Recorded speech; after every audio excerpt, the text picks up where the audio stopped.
함께 하나님 말씀 찾으시겠습니다. 함께 보실 하나님 말씀은 말라기 3장 7절에서 12절까지 말씀입니다. 말라기 3장 7절에서 12절까지 말씀 한 절씩 교독하시겠습니다. 만군의 여호와가 이르노라. 너희 조상들의 날로부터 너희가 나의 규례를 떠나 지키지 아니하였도다. 그런즉 내게로 돌아오라. 그리하면 나도 너희에게로 돌아가리라 하였더니 너희가 이르기를 우리가 어떻게 하여야 돌아가리까 하는도다.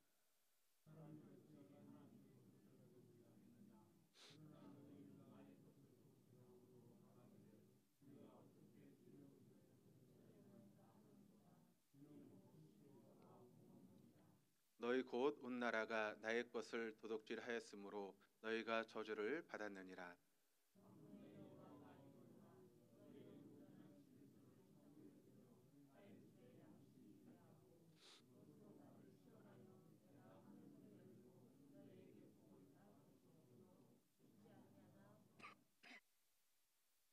만군의 여호와가 이르노라. 내가 너희를 위하여 메뚜기를 금하여 너희 토지 소산을 먹어 없애지 못하게 하며 너희 밭에 포도나무 열매가 기한 전에 떨어지지 않게 하리니.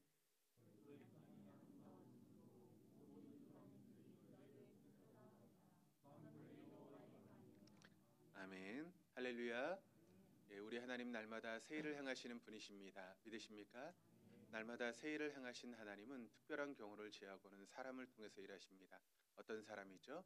영과 진리로 예배하는 사람. 영으로 예배한다라고 하는 것은 성령의 이끄심을 따라 예배하는 것이고, 또 진리로 예배한다라고 하는 것은 진리의 말씀 앞에 우리의 삶을 조종하고 순종해 나가는 것입니다.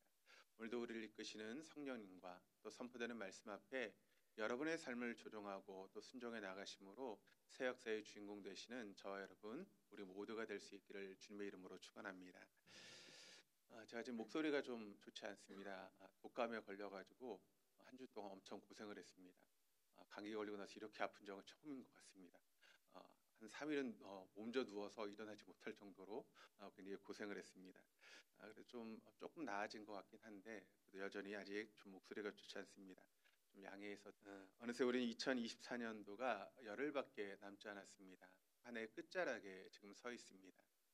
한 해를 정리하고 또 새롭게 맞이해야 될 그 한 해를 또 어떻게 시작할 것인가 그런 고민을 해야 될 그런 시점인데 사실 우리를 둘러싸고 있는 상황은 그다지 밝지 않은 것 같습니다. 경제적으로나 또 사회적으로나 정치적으로 또 대통령의 비상계엄을 인해서 우리나라의 그런 여러 가지 위상들이 추락하고 또 여러 가지 경제 지표들이 암울한 그런 이야기들을 계속해 나가고 있습니다.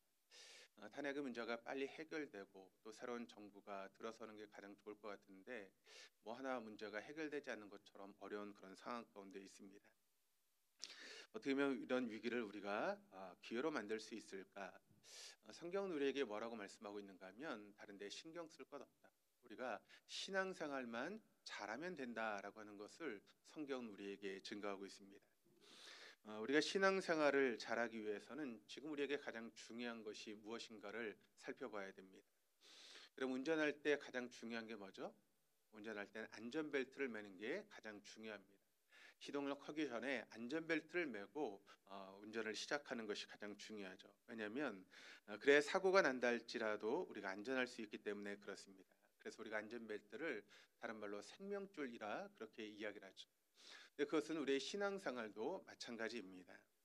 한 해를 마무리하고 새해를 시작해야 되는 우리가 이때 우리가 가장 먼저 해야 될 일은 무엇인가? 그것은 바로 우리의 신앙의 안전벨트를 점검하는 그런 부분들이 우리에게 필요하다는 것입니다. 우리의 신앙을 잘 붙들 수 있는 안전벨트를 우리가 점검하고 또 그 안전벨트를 우리가 하고 있는가를 살펴보는 것은 너무나 중요하죠. 하나님께서 우리에게 허락하신 신앙의 안전벨트, 신앙의 안전줄은 4겹줄로 되어 있습니다. 첫째는 바로 주일 성수, 신앙의 시테크라고 이야기할 수 있고, 두 번째는 11조, 이것은 신앙의 재테크입니다. 세 번째는 목장 참석, 그리고 네 번째는 연합교회 사역이라고 이야기할 수 있습니다. 주일 성수와 11조가 하나님과 연결된 그런 부분이라면 목장 참석과 연합교회 사역은 성도들 간에 이루어지는 그런 사역입니다. 그래서 그것이 시줄과 날줄이 되어서 우리를 안전하게 보호하는 생명줄이 된다라고 하는 것을 우리는 먼저 기억해야 됩니다. 우린 지난 3주 동안 사역에 대한 말씀을 여러분과 함께 나눴습니다. 그리고 목장에 대한 그런 부분도 다루면서 우리가 연합교회 사역과 또 그런 목장에 대한 말씀을 나눴습니다. 오늘은 여러분과 함께 11조에 대한 말씀을 한번 나눠보려고 합니다.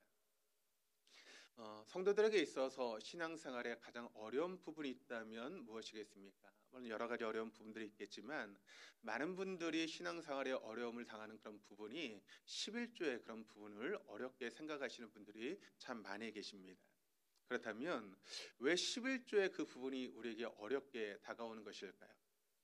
우리가 11조를 드리기를 주저하는 이유는 우리의 마음 가운데 그 하나님 앞에 드리려고 하는 마음이 없기 때문에 우리가 11조에 대해서 주저하는 것입니까?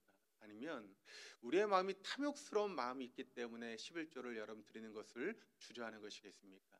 그렇지 않습니다. 우리가 11조를 주저하는 이유는 우리의 마음 가운데 자리 잡고 있는 두려움이 우리를 11조에 대해서 주저하게 만드는 것입니다. 왜냐하면 지금 우리가 살아가는 형편을 보면 여러 가지 상황들이 안 좋은 형편 가운데 있습니다.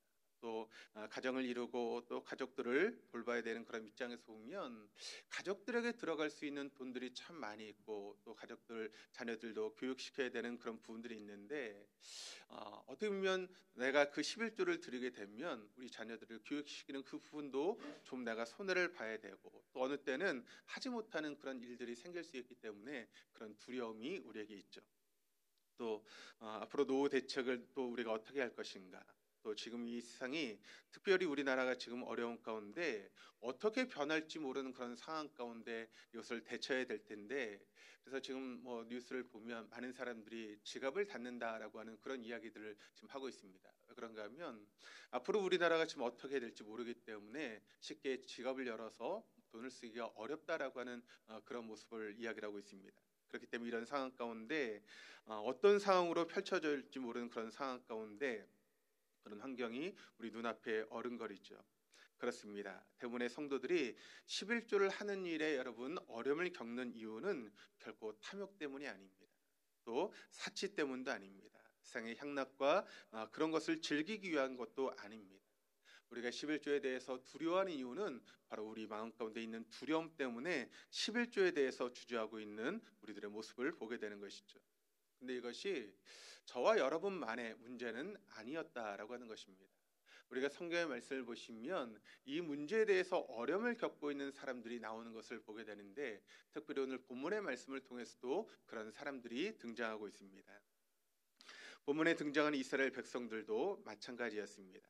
그런 의미에서 오늘 본문 말씀은 이런 문제에 대해서 어려움을 겪고 있는 우리에게 주신 하나님의 말씀인 줄 믿습니다. 예언자 말라기가 살고 있었던 시대는 소망이 절망으로 변한 그런 시대였습니다. 유대 백성들이 바벨론의 포로가 되어서 오랜 시간 동안 포로 생활했습니다. 그리고 다시 유대 땅으로 돌아오게 되었죠. 이스라엘 백성들은 예언자들의 예언의 말씀을 철석까지 믿고 부푼 소망을 품고 그들이 예루살렘 성전을 재건했습니다. 그런데 그럼에도 불구하고 예루살렘 성전이 완공된 지 수십 년의 시간이 흘렀음에도 불구하고 예레미야가 선포했던 예언의 말씀은 하나도 이루어지지 않은 것처럼 느껴지는 그런 순간이었습니다. 뿐만 아니라 그 당시 이 유대 지역을 다스리고 있는 페르시아에 조공을 바치고 나면 사실 그들에게 남는 것이 별로 없었습니다. 근데 엎친 데 덮친 격으로 가뭄이 들어서 농작물이 다 말라버렸고 심지어는 메뚜기 재앙까지 그들에게 덮쳐서 먹고 사는 것조차 힘들고 어려운 상황 가운데 빠지게 되었다는 것이죠. 그러니까 너무나 힘들고 어려운 상황 가운데 있는 이런 이스라엘 백성들에게 하나님 오늘 본문의 말씀을 통해서 말씀하시는 내용이 이런 말씀을 하고 계십니다. 우리 8절의 말씀을 같이 한번 읽어보도록 하시겠습니다. 사람이 어찌 하나님의 것을 도둑질하겠느냐? 그러나 너희는 나의 것을 도둑질하고도 말하기를 우리가 어떻게 주의 것을 도둑질하였나이까 하는도다. 이는 곧 11조와 봉헌물이라. 이게 끝이 아닙니다. 이어지는 9절 말씀을 보니까 또 이렇게 증거합니다. 같이 한번 읽어보시겠습니다. 너희 곧 온 나라가 나의 것을 도둑질하였으므로 너희가 저주를 받았느니라.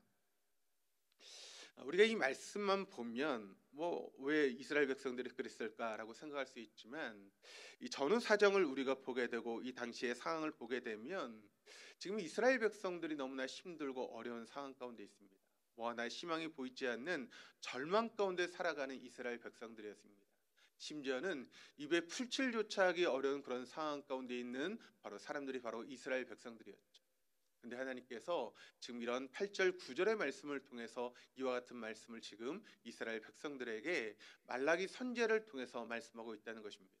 그렇다면 이런 말씀을 하시고 있는 하나님이 좀 여러분 어떻습니까? 해도 너무하신 것 아닙니까?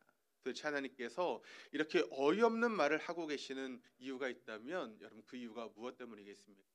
그 이유를 우리가 좀 들어봐야 되지 않겠습니까? 우리가 본문의 말씀을 올바로 이해하기 위해서는 우리가 주목할 것이 있습니다. 그것은 무엇인가 하면 말라기에 나오는 하나님의 이름은 두 가지 이름이 소개되고 있는데 첫 번째는 여호와라고 하는 그런 이름입니다. 하나님은 여호와시다라고 하는 것을 이 말라기가 우리에게 증거하고 있습니다. 이 말라기서가 그렇게 길지 않은 그런 말씀인데 이 여호와라고 하는 단어가 이 말라기서에 무려 21번이 등장을 하고 있습니다. 또 본 말씀을 보시면 6절 상반절 말씀이 이렇게 말씀하고 있는데 나 여호와는 변하지 아니하나니. 말라기에 나타나신 하나님은 여러분 어떤 분이십니까? 바로 여호와 하나님이십니다. 그런데 그 여호와 하나님은 어떤 하나님이신가 하면 변하시지 않는 하나님이시다라고 하는 것을 우리에게 증거하며 말씀하고 있습니다.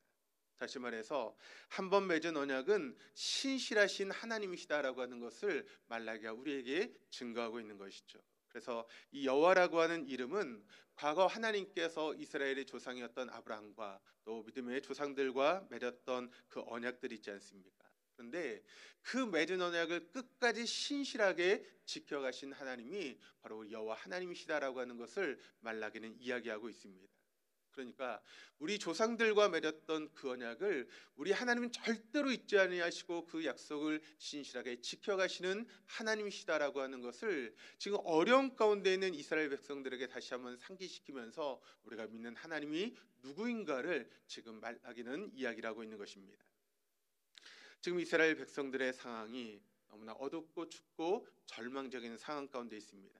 그런데 이런 상황 가운데 처해 있는 그런 이스라엘 백성이라 할지라도 그래서 자꾸 하나님에 대한 믿음이 흔들리고 있는 그런 상황 가운데 말라기는 하나님이 어떠한 분이신가를 이스라엘 백성들에게 말씀하고 있는 것입니다.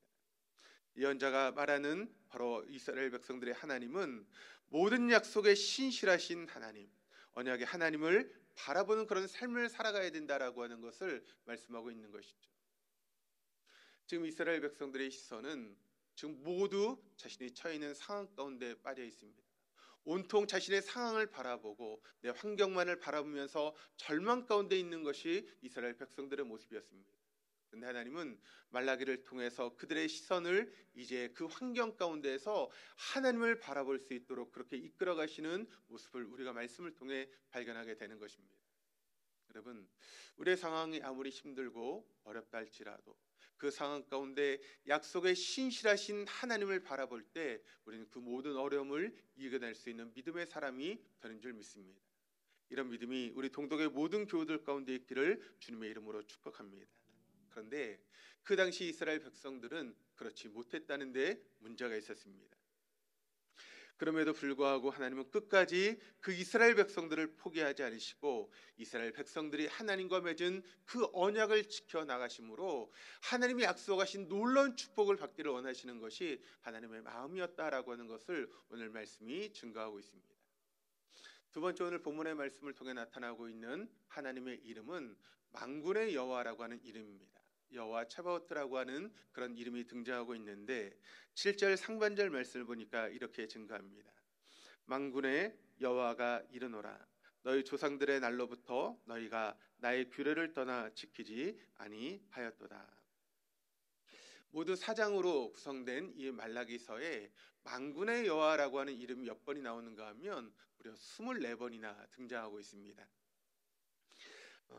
당시 이스라엘을 지배하고 있었던 페르시아 제국에 비하면 이스라엘 상황이 너무나 초라하고 보잘것없는 그런 상황이었습니다.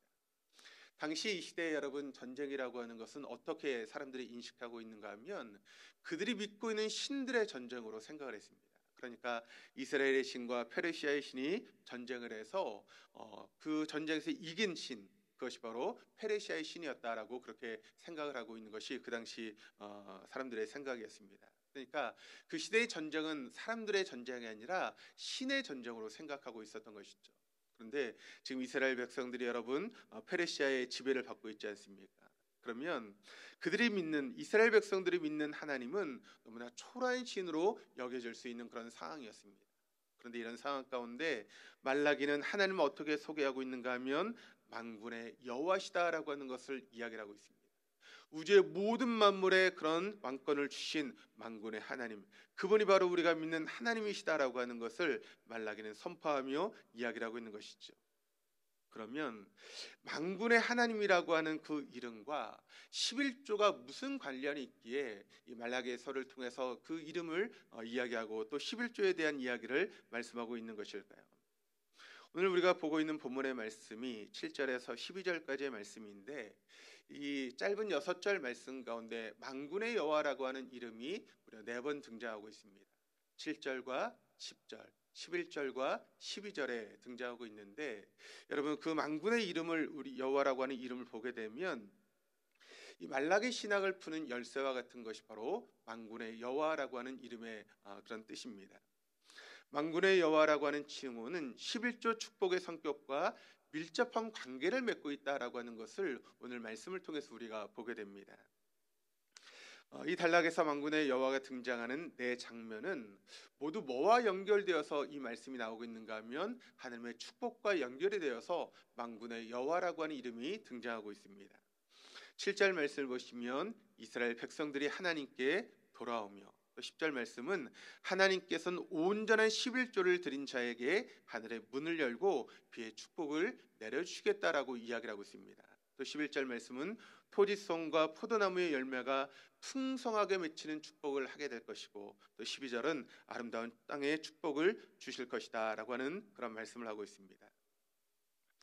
그러면 왜 말라기는 11조의 축복들을 자연이 임하는 그런 축복으로 설명하면서 묘사하고 있는 것일까요? 그 이유는 우리 하나님은 자연까지도 다스리시는 만군의 하나님이시다라고 하는 것을 이스라엘 백성들의 지금 일깨워 주기 위해서 이런 말씀을 지금 하고 있는 것이죠. 만군의 여호와는 우주적인 왕권을 주신 하나님께서 유대 땅을 넘어서 이방 나라에까지 미치고 자연 세계에까지 그 하나님의 영향이 미치고 있다라고 하는 것을 이 말씀을 통해서 선포하며 이야기를 하고 있는 것입니다.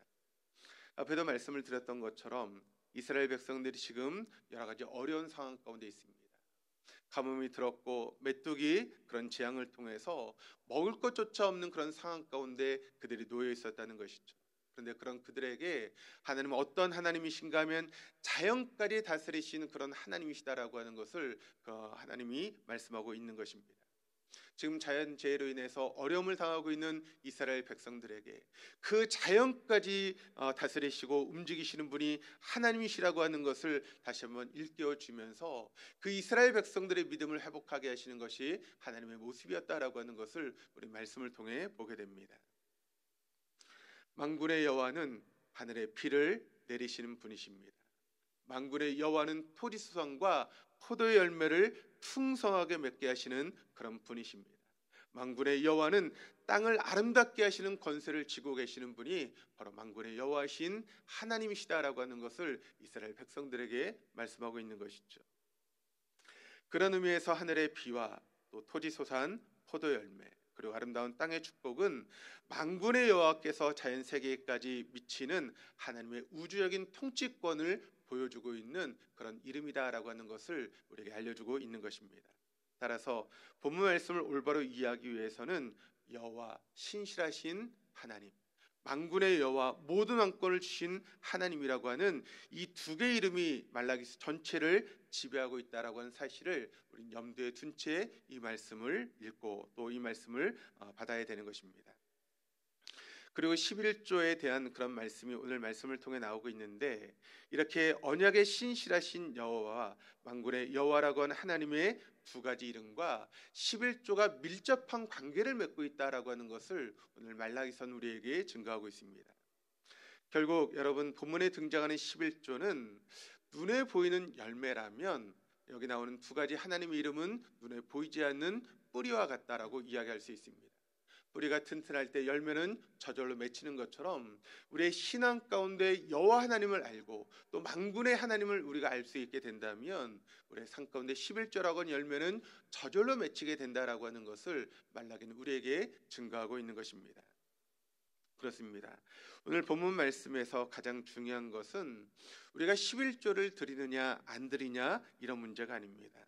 정말 중요한 것은 왜 우리가 11조를 드려야 되느냐, 그것을 아는 것이 무엇보다 중요하다는 것이 있다는 표시가, 한마디로 하나님과 맺은 언약을 신실하게 지켜나가고 있다는 표시가 바로 11조라고 하는 것을 성경은 우리에게 증거하고 있는 것이죠.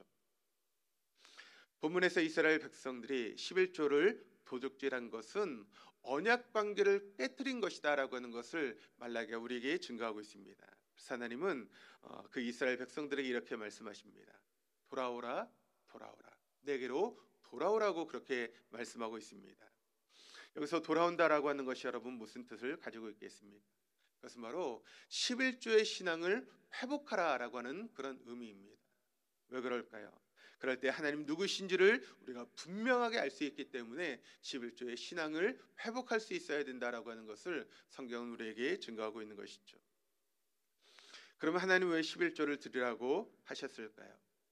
전에도 11조에 대한 말씀을 나누면서 11조가 우리가 아는 것처럼 한 가지가 아니다라고 하는 것을 말씀을 드렸습니다. 이스라엘 백성들이 드린 11조는 세 가지의 11조가 있었다라고 말씀을 드렸죠.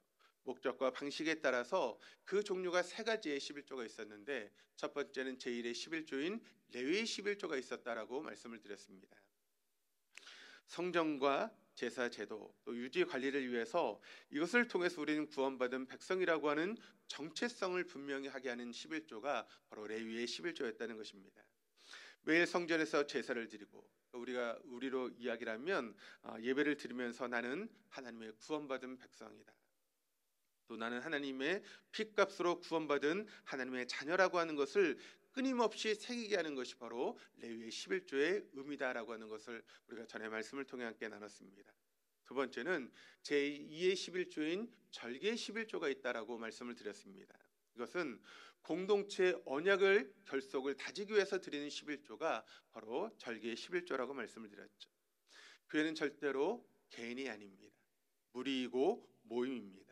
그리고 이 언약 공동체가 결속을 단단하게 하기 위해서 드리는 그런 11조가 바로 절기의 11조인데, 그 절기의 11조를 통해서 우리가 한 가족이고 하나 된 공동체라고 하는 것을 느끼게 하는 것이 바로 절기의 11조의 의미라는 것이죠. 또 세 번째는 제3의 11조, 자선의 11조가 있다라고 말씀을 드렸습니다. 그러니까 하나님이 우리를 공동체로 묶으셨다면 그 공동체에 주시는 책임이 있다라고 하는 것을 의미하고 있다는 것입니다. 이것을 통해서 우리는 하나님이 다스리시는 백성들이 감당해야 될 공동체의 책임이 있다라고 하는 것을 이 절개 자선의 11조를 통해서 우리에게 말씀하고 있는 것이죠. 그래서 우리 공동체 안에서 우리가 돌보고 또 도와줘야 될 사람들을 돌보고 도와주는 그런 일들이 우리에게 필요하다라고 하는 것을 말씀하고 있는 것이죠. 이것을 위해서 우리는 물질을 드린 일에 최선을 다할 수 있어야 한다는 것입니다. 세 가지입니다. 나의 정체성을 분명히 하고, 두 번째 공동체의 결속을 분명히 하고, 세 번째 우리가 함께 나가 세상에서 빛과 소금의 역할을 감당하는 것. 그중에 오늘은 제3회 11조 자선의 11조에 대해서 여러분과 좀 더 자세하게 말씀을 나누려고 합니다. 사실 이 두 가지 앞에 나오는 11조, 레위의 11조, 지금 우리로 따지면 이제 11조라고 이야기할 수 있고, 두 번째 절기의 11조는 우리가 절기 헌금이라고 이야기할 수 있습니다. 이 부분에 대해서 우리가 마음이 열려서 하는 것이 그다지 부담스럽지 않습니다. 그런데 이 세 번째 11조는 어떤 면에서 보면 우리가 참 마음이 쉽게 열리지 않는 그런 부분이 우리에게 있습니다. 그런 우리의 마음을 너무나 잘 아신 하나님께서 이 3회 11조는 매년 드리는 것이 아니라 3년에 한 번씩 드리라고 그렇게 말씀하고 있다는 것이죠. 그러나 비록 액수는 적달지라도 이것은 반드시 우리가 드릴 수 있어야 된다라고 하는 것을 하나님 오늘 말씀을 통해서 우리에게 이야기하고 있는 것입니다. 그렇다면 이 제3회 11조에 담겨있는 하나님의 마음은 어떤 마음이 담겨져 있을까요? 우리가 말씀을 한번 같이 찾아보도록 하시겠습니다. 고린도후서 9장 11절 12절 말씀을 우리 세 번역으로 한번 같이 읽어보도록 하시겠습니다. 하나님께서 여러분을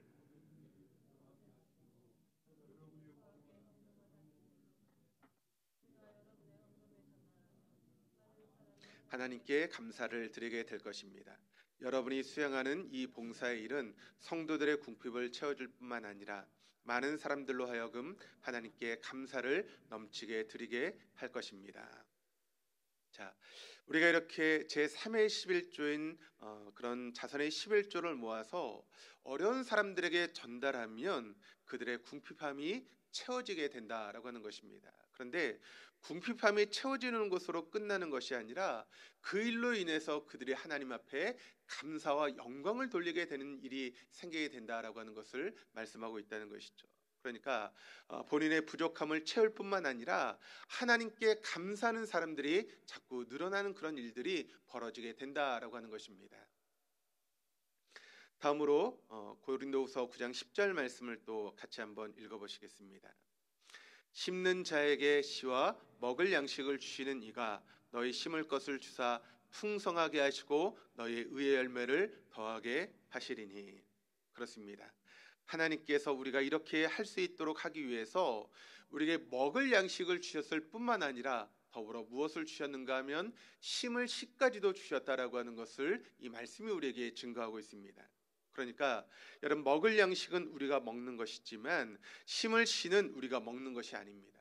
하나님께서 다른 사람을 위해서 심으라고 주신 것이 바로 심을 씨라고 하는 것을 여러분 잊지 마시기를 바랍니다. 그러니까 우리가 어떤 수입이 있을 때 그 수입이 다 우리에게 먹으라고 주신 것이 아니다라고 하는 것을 하나님이 우리에게 말씀하고 있는 것이죠. 우리가 먹을 부분이 있지만 또 다른 부분은 다른 사람을 돕기 위해서 사용하는 그런 부분들을 하나님께서 우리에게 허락해 주셨다는 것입니다. 그리고 그것을 심을 때 그 심은 것을 통해서 풍성한 열매들이 맺혀질 수 있다라고 하는 것을 말씀하고 있는 것이죠. 우리가 그렇게 다른 사람을 위해서 심게 되어질 때 갑절로 그것을 늘려주시고 우리에게 의의 열매가 가득하게 하시겠다라고 하는 것을 하나님 우리에게 말씀하며 이야기하고 있다는 것입니다. 왜 우리가 헌금을 드리는데 인색하고 왜 주저합니까?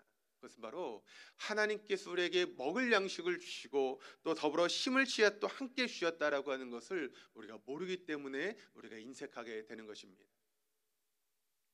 우리 하나님은 먹을 양식뿐만 아니라 심을 씨앗도 함께 주셨다라고 하는 것을 성경이 우리에게 분명하게 말씀하고 있는 것입니다. 여러분, 농부들이 추수를 하면 반드시 먹을 양식과 심을 씨앗을 여러분 구분하지 않습니까? 아무리 먹을 것이 없어도 그 심을 씨앗은 절대로 건들지 않습니다. 왜냐하면 거기에 그 자신의 미래가 달려있기 때문에 그런 것이죠. 아무리 배가 고프다고 해서 여러분 심을 씨앗을 먹는 어리석은 농부는 없다라고 하는 것을 우리가 알고 있지 않습니까?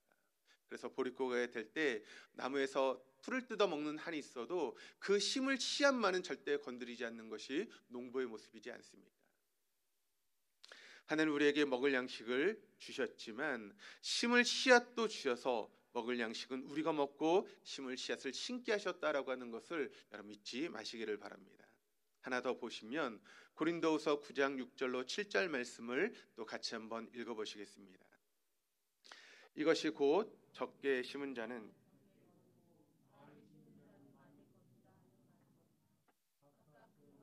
정한 대로 할 것이요 인색함으로나 억지로 하지 말지니 하나님은 즐겨내는 자를 사랑하시느니라. 여러분, 이 말의 의미가 어떤 의미입니까? 하나님께서 우리에게 심을 씨앗을 넉넉히 주셨음에도 불구하고 그것을 알지 못하고 아니면 알아도 순종하지 못해서 적게 심는 자들이 있다라고 하는 것입니다. 그런데 적게 심는 자들은 어떻게 됩니까? 적게 거둘 수밖에 없다는 것입니다. 그런데 하나님께서 나에게 심으라고 주시는 씨를 계속해서 우리가 열심히 심어 나가면 우리는 결국 많이 거두게 된다라고 하는 것을 말씀하고 있는 것이죠. 이것이 바로 하나님의 이치고 자연의 이치 아니겠습니까?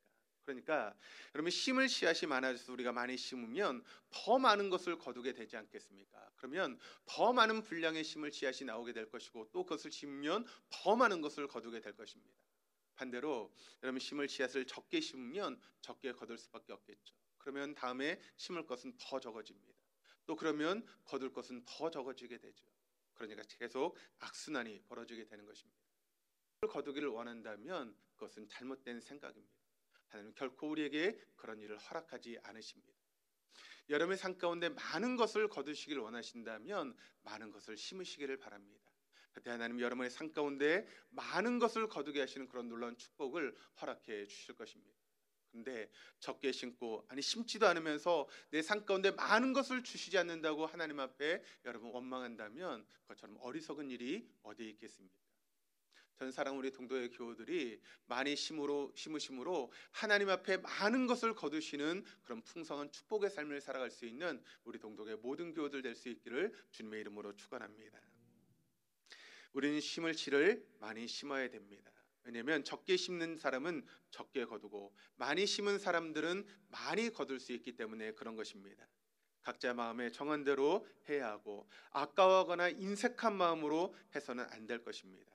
우리 하나님은 이런 하나님 마음을 깨달아서 기쁜 마음으로 내는 사람들을 사랑하신다라고 오늘 본문의 말씀을 통해서 우리에게 분명하게 말씀하고 있는 것입니다. 이런 내용을 우리가 충분히 이해를 했고 구체적으로 적용할 차례입니다. 성경의 모든 상황이 그 상황마다 우리에게 모든 것을 알려주고 있지는 않지만 그러나 핵심적인 원리만은 우리에게 분명히 밝히고 있습니다. 11조 한물에 대해서 네 가지 원리를 이야기를 할 때 사피를 이야기를 하고 있습니다. 한 가지 보면 첫 번째는 맨 먼저 드리는 헌금, 프라이어티의 헌금에 대한 이야기를 하고 있고, 또 버는 만큼 드리는 헌금인 퍼센테이지에 대해서 이야기를 하고 있습니다. 또 점점 더 드리는 헌금, 프로그레시브에 대한 이야기를 하고 있고, 특별히 더 드리는 헌금, 프롬티드에 대한 그런 이야기를 말씀하고 있습니다. 한 가지 살펴보면 먼저 첫 번째 P는 우선순위, 프라이어티에 대해서 이야기를 하고 있습니다. 그러니까 맨 먼저 드리는 우리가 그런 예산을 짤 때 가장 먼저 들어가야 되는 항목이 무엇인가 하면 바로 11조의 항목이 가장 우선해야 한다는 것입니다. 11조는 여러분 중요한 것이 아닙니다. 11조는 가장 중요한 것입니다. 우리의 필요에 앞서서 가장 먼저 우리가 준비해야 되는 것이 바로 11조라고 하는 것을 성경 우리에게 분명하게 말씀하고 있습니다. 여러분, 우리가 11조 신앙을 지키면 하나님께서 반드시 우리의 삶을 지키신다라고 하는 것을 여러분 믿으시기를 바랍니다.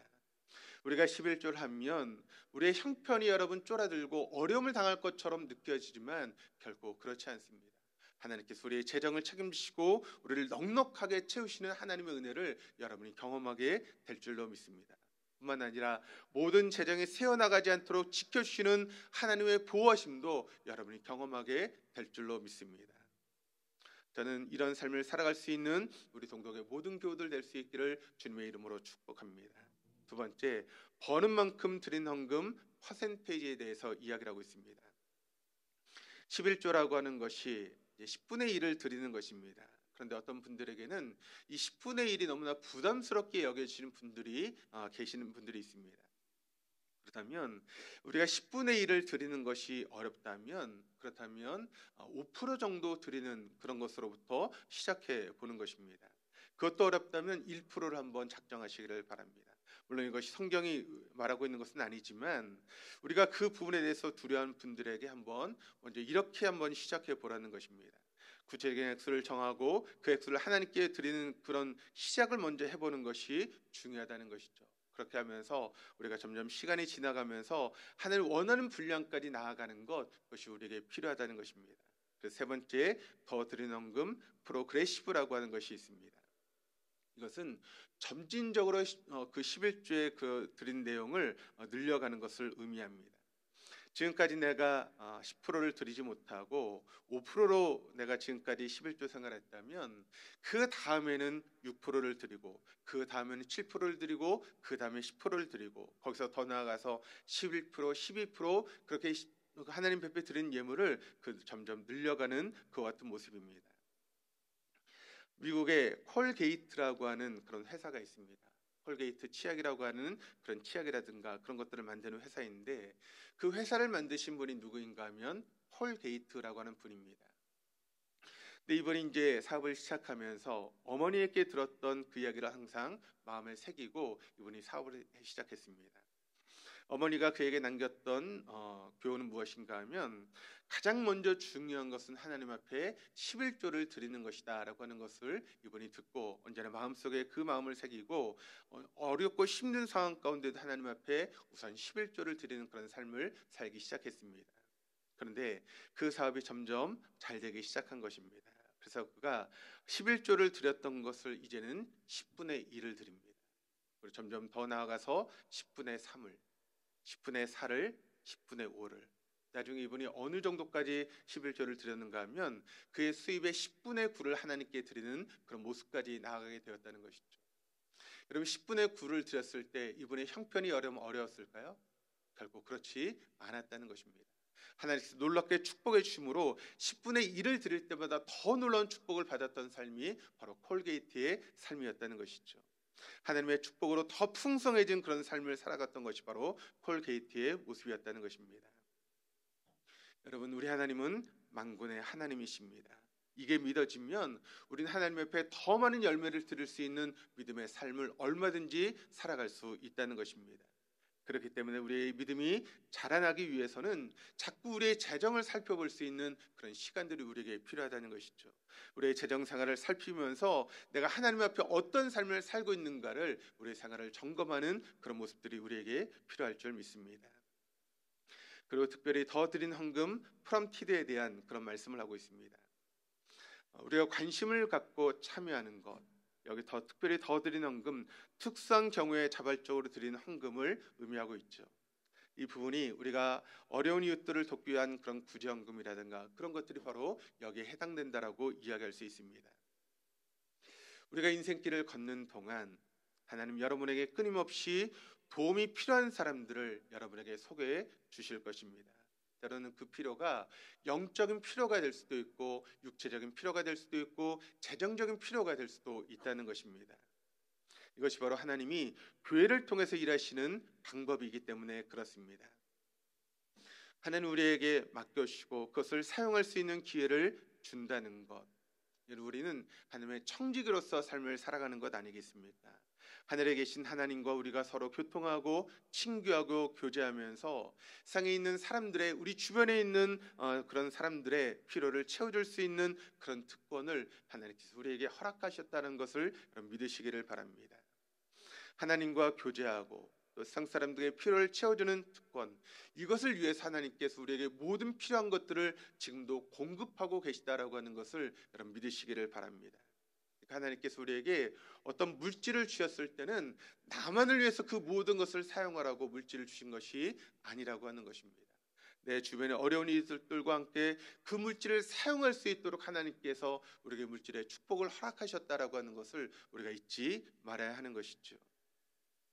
그럴 때 하나님은 우리를 통해서 놀라운 하나님의 역사를 이루시고 또 하나님 영광 받으시는 그런 놀라운 일들이 우리의 삶 가운데 이루어지게 된다는 것입니다.